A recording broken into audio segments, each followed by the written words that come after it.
इससे पहले वाली क्लास में हमने जहाँ चाहो वहाँ रहा ये पूरा चैप्टर पढ़ लिया था और इसमें आए हुए सारे नवीन शब्द और कठिन शब्दों के अर्थ को समझा था।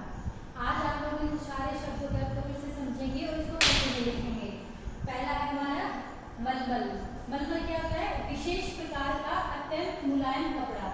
एक तरह का फैब्रिक होता है, जैसे आपके सूती वस्त्र होते हैं, ऊनी वस्त्र होते हैं जो आप लोग सर्दियों में पहनते हो, उसी तरह से मलमल भी एक तरह का फैब्रिक है, कपड़े का एक विशेष प्रकार है जो बहुत मुलायम होता है, सॉफ्ट होता है।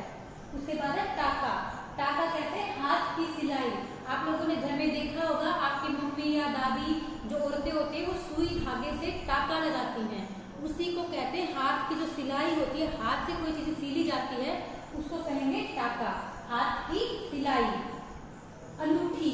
अनूठी होता है अनोखी, जो एक तरह से अजीब हो, आपको लगे कि कहते हैं ना कोई चीज अच्छी लगती है, कहते हैं वाह बहुत सुंदर है, मतलब अनोखी है, जिसके जैसा कोई और होना बहुत मुश्किल होता है और कोई ना बना पाए, अनोखी अनोखी। उसके बाद है मिसाल। मिसाल होता है उदाहरण, जैसे हम लोग कहते हैं ना कि देखो ये कितना अच्छा है बनाया इसने, आप भी ऐसे ही बनाओ, वो आप लोगों के लिए एक उदाहरण हो जाता है, एग्जाम्पल हो जाता है। उसी तरह से मिसाल का मतलब हुआ उदाहरण। सांझ। सांझ का मतलब शाम, साए भी जिसको आप लोग कहते हो। लकीरें, लाइनें। आप लोग टेढ़ी मेढ़ी जो छोटी क्लास में लाइनें लकीरें ऐसे करते हो, मिट्टी में भी आप लोग लकीरें बनाते हो हाथ से, तो लकीरें का मतलब होता है लाइनें। गिट्टे। गिट्टे एक तरह का गेम होता है जो गांव में भी लड़कियां खेलती हैं। वो क्या करते हैं, छोटे छोटे मिट्टी के टुकड़े ले लेती हैं और उसको ऐसे उछाल के हाथ में लेती हैं, इस तरह से उनको हाथ में पकड़ के ऊपर उछाल के और खेलती हैं। गिट्टे एक तरह का गेम होता है और वो जो मिट्टी के जो टुकड़े हुए उन्हीं को कहते हैं गिट्टे। छोटे छोटे गोलाकार पत्थर के टुकड़े, गोल होते हैं, किसी भी पत्थर के या मिट्टी का कोई भी टुकड़ा ले लिया जाता है।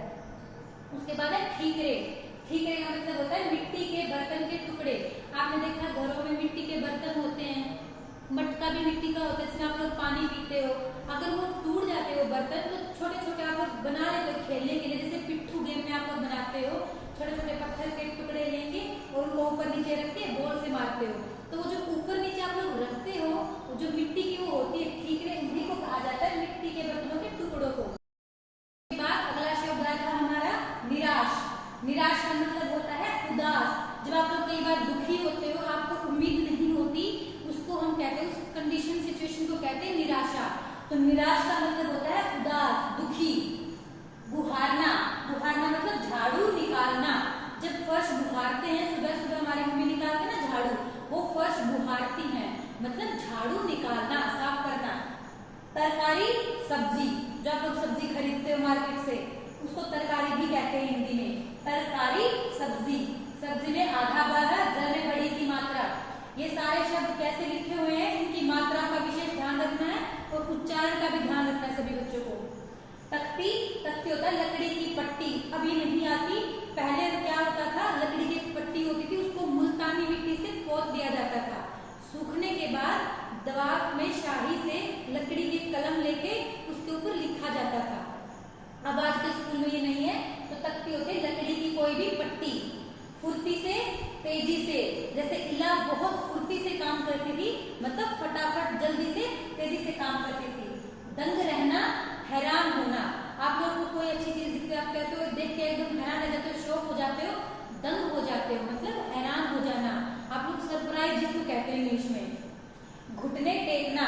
घुटने टेकना ये एक मुहावरा है, मैंने आपको पहले भी बताया था कि मुहावरा क्या होता है, जब हम अपनी बात को किसी के सामने प्रभावशाली तरीके से बोलते हैं, उसके सामने इफेक्ट डालने के लिए, प्रभावित करने के लिए, तो कुछ शब्दों का हम एक साथ प्रयोग करते हैं, उसी को मुहावरा कहते हैं। अब घुटने टेकना, इसका मतलब ये नहीं कि उसके सामने गए और घुटने को टेक दिया, नो। घुटने टेकने का मतलब होता है हार मानना, किसी भी चीज में हार मान देना। कशीदाकारी, कढ़ाई, जो सुई धागे से काम मैंने बताया इला करती थी, वो कशीदाकारी का काम करती थी, कढ़ाई करती थी वो कपड़ों पे।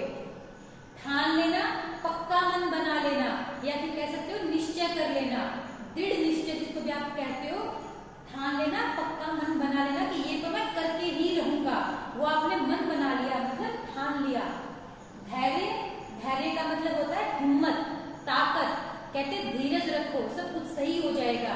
धैर्य मतलब हिम्मत, माहिर निपुण, कुशल भी इसको आप लोग कह सकते हो। जैसे इला के हाथ नहीं काम करते थे, फिर भी उसने पैरों से किस तरह से काम करना सीखा और फिर उसके बाद वो एकदम से उसमें निपुण हो गई, कुशल हो गई, माहिर हो गई, उसको अच्छे से पूरा काम करना आ गया। हमारा अगला शब्द परिधान। परिधान का मतलब होता है वस्त्र, कपड़ा भी जिसको आप लोग कह सकते हो। जो आप लोग कपड़े पहनते हो ये सब परिधान है, इनको हिंदी में परिधान, वस्त्र, कपड़ा ये सब कहते हैं। पारंपरिक, क्या बोलेंगे इसको? पारंपरिक। पारंपरिक का मतलब होता है जिसका रिवाज पुराने समय से चला आ रहा हो, मतलब जो प्राचीन काल से आ रहा है।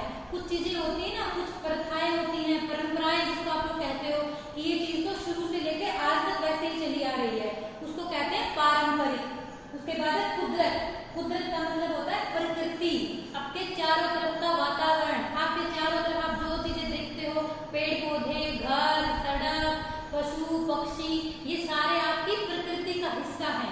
तो कुदरत का मतलब होता है इंग्लिश में जिसको आप नेचर कहते हो, प्रकृति। इसको री की मात्रा ये रे नहीं है, कहीं इसको प्रकृति बोलो, प्रकृति नहीं, ये प्रकृति है, ये री की मात्रा प्रकृति। निगोरी, नीम का फल, जो नीम के पेड़ पे लगते हैं ना, ग्रीन ग्रीन होते, पहले कच्ची कच्ची, फिर पकने के बाद येलो पीले रंग की हो जाती है, उस नीम के फल को निगोरी कहते हैं। तो ये थे आज आपके